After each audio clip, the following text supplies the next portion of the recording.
Friends, welcome to Dillu Karishma's kitchen. ఈరోజు మన కిచెన్లో మనం చూడబోయే రెసిపీ వచ్చి సో హెల్దీ సో ఎమ్మీగా ఉండే 1 కప్పు గోధుమ పిండితో కప్ కేక్స్. ఫ్రెండ్స్, ఈ కప్ కేక్స్కి కావాల్సిన పదార్థాలు ఏంటో చూద్దామా. మరి మన గోధుమ పిండి కప్ కేక్కి కావాల్సిన పదార్థాలు: 1 కప్పు వరకు ఇక్కడ గోధుమ పిండిని తీసుకోవాలి, శుభ్రంగా జల్లించి. అలాగే 3/4 కప్పు వరకు కొబ్బరి, అలాగే 3/4 కప్పు వరకు పాలు, 3/4 కప్పు వరకు పంచదార, 4 వరకు యాలకులు, అలాగే 1/2 టీ స్పూన్ వరకు వంట సోడాని తీసుకోవాలి, 1 నిమ్మకాయ. ఇప్పుడు తయారీ విధానాన్ని చూద్దామా. మరి మన కప్ కేక్స్ ప్రిపేర్ చేసుకోవడం కోసం ముందుగా ఒక మిక్సింగ్ బౌల్ని తీసుకొని మిక్సింగ్ బౌల్ పైన ఈ విధంగా ఒక స్ట్రైనర్ని పెట్టుకోవాలి. ఆల్రెడీ నేను జల్లించుకున్నప్పటికీ కూడా కేక్ చేసే ముందు ఈ విధంగా ఒకసారి జల్లించి తీసుకుంటే మనం చేసే కేక్ అనేది చాలా ఫ్లఫీగా పొంగుతూ చాలా రుచిగా గుల్లగా వస్తుంది ఫ్రెండ్స్. అందుకనే ఈ విధంగా జల్లించి తీసుకోవాలి కేక్ ప్రిపేర్ చేసుకునేటప్పుడు.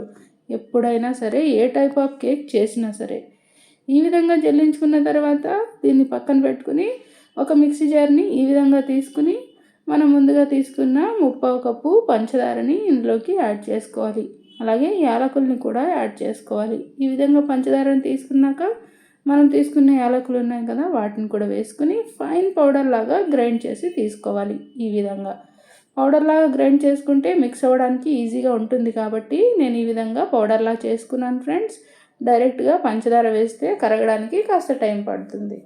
ఈ విధంగా పిండిలో పంచదారను కూడా వేసుకున్న తర్వాత దీన్ని రెడీగా పక్కన పెట్టుకొని మళ్ళీ సేమ్ అదే మిక్సీ జార్ని తీసుకుని మనం ముందుగా తీసుకున్న 3/4 కప్పు కొబ్బరి ముక్కలు ఉన్నాయి కదా, ఆ కొబ్బరిని ఇందులో వేసుకోవాలి. వేసుకుని కాస్త కోర్సుగా గ్రైండ్ చేసి తీసుకోవాలి, అంటే తురుములాగా గ్రైండ్ చేసి తీసుకోవాలి. తురుముకుని తీసుకున్నా కూడా పర్వాలేదు ఫ్రెండ్స్.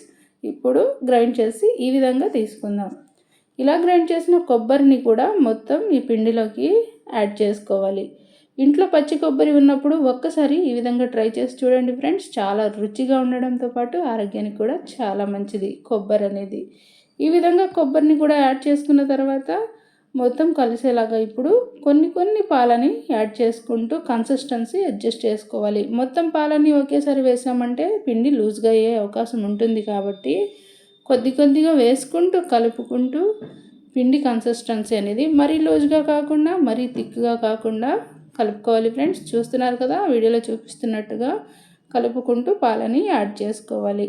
ఇది మనకు కాస్త గట్టిగానే ఉండాలి ఫ్రెండ్స్, అంటే మనకి థిక్ బ్యాటర్ అనేది రావాలి, మరీ లూజ్గా ఉండకూడదు ఫ్రెండ్స్.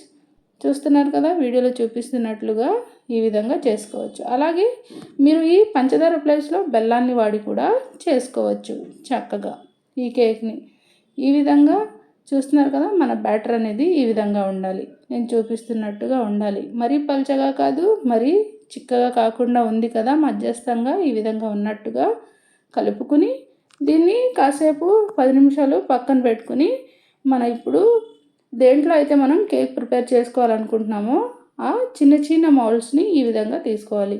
ఇలా స్టీల్ గిన్నెల్ని కానీ లేదంటే మీ దగ్గర కప్ కేక్స్ చేసుకునే కప్స్ ఉంటే కనుక దాంట్లో కానీ ప్రిపేర్ చేసుకోవచ్చు. నేనైతే అందరూ చేసుకునే విధంగా ఈజీగా ఉండడం కోసం ఈ విధంగా స్టీల్ గిన్నెల్లో చేసి చూపిస్తున్నాను ఫ్రెండ్స్. ఇలా నేను తీసుకున్న 4 గిన్నెలకి కూడా ఆయిల్ని గ్రీస్ చేసి తీసుకోవాలి. ఆయిల్ని కానీ నెయ్యిని కానీ మీ ఇష్టం ఫ్రెండ్స్. ఇక్కడ అందరి ఇంట్లో బేకింగ్ పౌడర్ అనేది అవైలబుల్లో ఉండదు కదా. చాలామంది కేక్ చేయాలి అంటే బేకింగ్ పౌడర్ ఉండాలి అనే భ్రమలో ఉంటారు కదా. అలాంటి వాళ్ళ కోసం నేను ఈజీగా కేవలం వంట సోడాతో మాత్రమే కేక్ని ఈజీగా ప్రిపేర్ చేసుకోవచ్చు అని చూపించడం కోసం మాత్రం ఈ వీడియో చేస్తున్నాను ఫ్రెండ్స్. ఈ విధంగా మొత్తం ఆయిల్ గ్రీస్ చేసుకున్న తర్వాత కాస్త పొడి పిండిని మొత్తం 4 బౌల్స్లోకి కూడా యాడ్ చేసుకుని డస్ట్ చేసి తీసుకోవాలి. ఈ విధంగా శుభ్రంగా పిండి మొత్తం మనం ఆయిల్ పట్టించిన ప్లేస్లో అంచుల వెమ్మట మొత్తం పిండి పట్టేలాగా వీడియోలో చూపిస్తున్నట్టుగా డస్ట్ చేయాలి. ఎక్స్ట్రా ఉండే పిండిని తీసేయాలి. పిండి అనేది అందులో ఏమీ ఉండకూడదు ఫ్రెండ్స్, అలా తీసేయాలి. మొత్తం 4 కూడా ఇదే విధంగా డస్ట్ చేసి తీసుకోవాలి. ఇప్పుడు మౌల్డ్స్ని రెడీగా పక్కన పెట్టుకొని మనం చేసే కేక్ అనేది బేక్ చేయట్లేదు ఫ్రెండ్స్, స్టీమింగ్ పైన చేసుకుంటున్నాం. కాబట్టి స్టీమ్ చేసుకోవడం కోసం ముందుగా నేను ఈ విధంగా ఒక ఇడ్లీ పాత్రలోకి నీళ్ళను వేసుకున్నాను. ఒక 3 గ్లాసులు నీళ్ళను వేసుకుని నీళ్లు మరిగించుకుంటున్నాను ఫ్రెండ్స్. మీరు ఏదైనా ఎడల్పుగా ఉండే ఏదో ఒక బౌల్లో కానీ చేసుకోవచ్చు, అంటే ఏదైనా డేక్షాలో చేసుకోవచ్చు.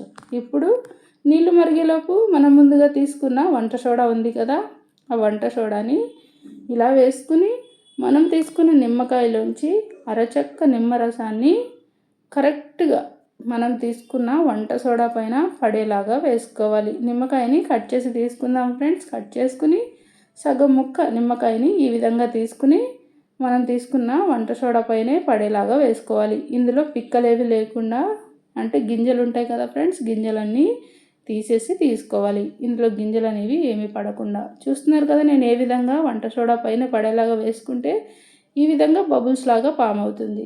ఇలా బబుల్స్ లాగా వస్తేనే మన కేక్ ఫ్లఫీగా వస్తుంది. అలా వచ్చేలాగా వేసుకోవాలి. చక్కగా కలుపుకున్న తర్వాత ఇప్పుడు మనం ముందుగా రెడీ చేసి పెట్టుకున్న మౌల్స్లోకి హాఫ్ బ్యాటర్ అనేది వేసుకోవాలి. అంటే హాఫ్ వచ్చే వరకు వేసుకోవాలి, ఫుల్గా వేసుకోకూడదు ఫ్రెండ్స్. ఈ విధంగా గ్యాప్ ఇచ్చి వేసుకోవాలి. ఇలానే మొత్తం 4 బౌల్స్లోకి వేసుకున్న తర్వాత ఇప్పుడు వీటిని స్టీమ్ చేసుకుందాం. మనం రెడీ చేసుకున్న కప్ కేక్స్ అనేవి స్టీమ్ చేసుకోవడం కోసం చూస్తున్నారు కదా, మన నీళ్ళు అనేవి చక్కగా మరుగుతున్నాయి కదా. ఒక ఇడ్లీ ప్లేట్ని పెట్టుకోవాలి.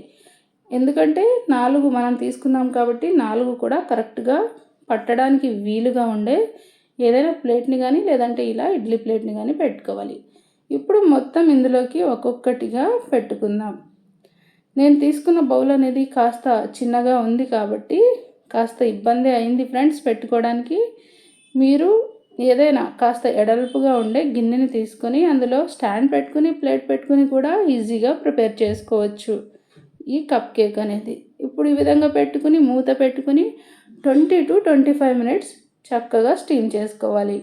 అప్పుడు మన కేక్ అనేది చక్కగా బేక్ అయిపోతుంది.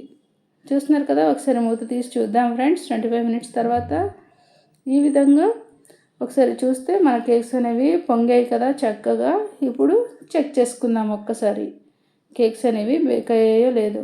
అలాగే మీడియం ఫ్లేమ్లో పెట్టుకుని కూడా బేక్ చేసుకోవాలి ఫ్రెండ్స్, చెప్పడం మర్చిపోయాను నేను. ఇలా చూసుకుంటే ఉడికిపోయింది ఫ్రెండ్స్, అంటే మన కేక్ అనేది చక్కగా స్టీమ్ అయిపోయింది కానీ అంటుకుంది. ఇప్పుడు ఇలా పూర్తిగా చల్లారాక ప్లేట్లోకి తీసుకుని దీన్ని అన్ఫోల్డ్ చేసి కూడా మీకు చూపిస్తాను ఫ్రెండ్స్. నేను కేక్ అనేది ఏ విధంగా వచ్చిందనేది మీకు కూడా తెలుస్తుంది కదా. చూస్తున్నారు కదా ఎంత ఈజీగా గిన్నె నుంచి ఊడొచ్చేసింది కదా. కరెక్ట్గా 20 to 25 minutes స్టీమ్ చేసుకుంటే సరిపోతుంది. మీకు ఒకసారి 2 ముక్కలుగా విరిచి కూడా చూపిస్తాను. లోపలి వరకు ఎలా కుక్ అయిందో కూడా మీకు తెలియాలి కదా. చూస్తున్నారు కదా ఎంత చక్కగా ఉందో, ఫ్లఫీగా, టేస్ట్ కూడా చాలా బాగుంది ఫ్రెండ్స్.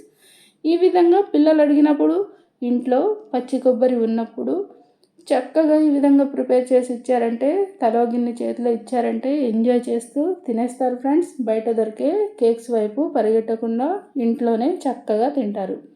మీరు కూడా తప్పకుండా ఈ విధంగా ట్రై చేసి మీకు ఎలా వచ్చిందో కేక్ టేస్ట్ డెఫినెట్గా కామెంట్ చేయండి ఫ్రెండ్స్. అలాగే మరిన్ని easy and tasty healthy recipes కోసం మా దిల్లు కరిష్మాస్ కిచెన్ని ఫాలో అవ్వడం మాత్రం మర్చిపోకండి ఫ్రెండ్స్. అలాగే మీకు ఇంకేమైనా వంటకాలు కావాలన్నా డెఫినెట్గా కామెంట్ చేయండి. మరో మంచి రెసిపీతో మళ్ళీ మనం కలుద్దాం ఫ్రెండ్స్. అలాగే మా వీడియోస్ కనుక మీకు నచ్చినట్లయితే మా ఛానల్ని సబ్స్క్రైబ్ చేయండి, మా వీడియోస్ని లైక్ చేయండి, మీ ఫ్రెండ్స్ అండ్ ఫ్యామిలీకి షేర్ చేయండి.